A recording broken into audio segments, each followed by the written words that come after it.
خانپور شہریوں نے پاکستان زندہ باد، پاک فوج پائندہ باد کے نعرے بھی لگائے۔ اس موقع پر ایم پی اے میاں شفیع محمد کشمیر کی آزادی تک یہ جدوجہد جاری رہے گی، کشمیری بھائیوں پر ظلم نامنظور، نامنظور۔ خانپور ریلی میں سول ڈیفنس، ٹائیگر فورس کے نوجوان، ریسکیو 1122 پولیس کے جوانوں نے شرکت کی۔ خانپور ریلی درخواستی چوک سے لے کر کیپٹن شہید فیاض چوک تک نکالی گئی۔ خانپور اسسٹنٹ کمشنر ناصر شہزاد ڈوگر کا یہ کہنا تھا، ہم کشمیری بھائیوں کے ساتھ شانہ بشانہ کھڑے ہیں اور کشمیری بھائیوں کو سلام پیش کرتے ہیں۔ خانپور اسسٹنٹ کمشنر ناصر شہزاد ڈوگر کی قیادت میں کشمیر یکجہتی کے حوالے سے ریلی نکالی گئی۔ خانپور ریلی میں شہریوں کی کثیر تعداد نے شرکت کی۔ Muhammad Zubair Akhtar Mughal, city crime reporter, ENN news, tehsil Khanpur. اس جدوجہد میں ان کے ساتھ ہیں اور انشاءاللہ ہم کشمیر لے کے رہیں گے۔ کشمیر بنے گا پاکستان، کشمیر بنے گا پاکستان۔ اس کشمیری بھائیوں کے ساتھ جو ظلم، جو بربریت اور جو جبر انڈیا نے روا رکھا ہے، ہم نے اب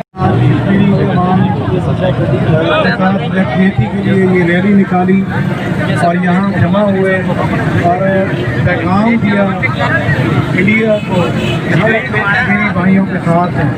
قائد اعظم رحمۃ اللہ علیہ نے فرمایا تھا کہ کشمیر پاکستان کی شہرک ہے، تو آج بھی ہمارے پرائم منسٹر کا ویژن، قائد اعظم کا ویژن لیتے ہوئے ہمارے پرائم منسٹر نے ایک پولیٹیکل نقشہ جاری کیا ہے جس میں کشمیر کو شامل کیا ہے، تاکہ پوری دنیا کو ہم یہ دکھائیں کہ ہم کشمیری عوام کے ساتھ ہیں۔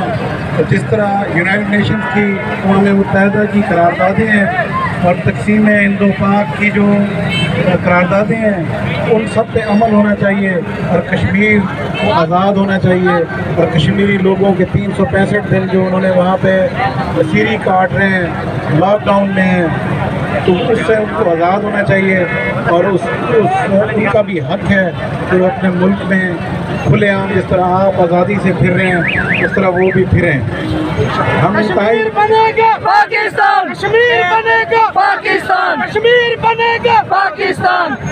جو پولیٹیکل میپ جاری ہوا ہے کل کیبنٹ، پاکستان کی کیبنٹ نے جو جاری کیا ہے، جو پولیٹیکل لیڈرشپ نے جاری کیا ہے، اس پہ کچھ لوگ اعتراض کر رہے ہیں، تو میں وضاحت کر دوں کہ جب بھی کسی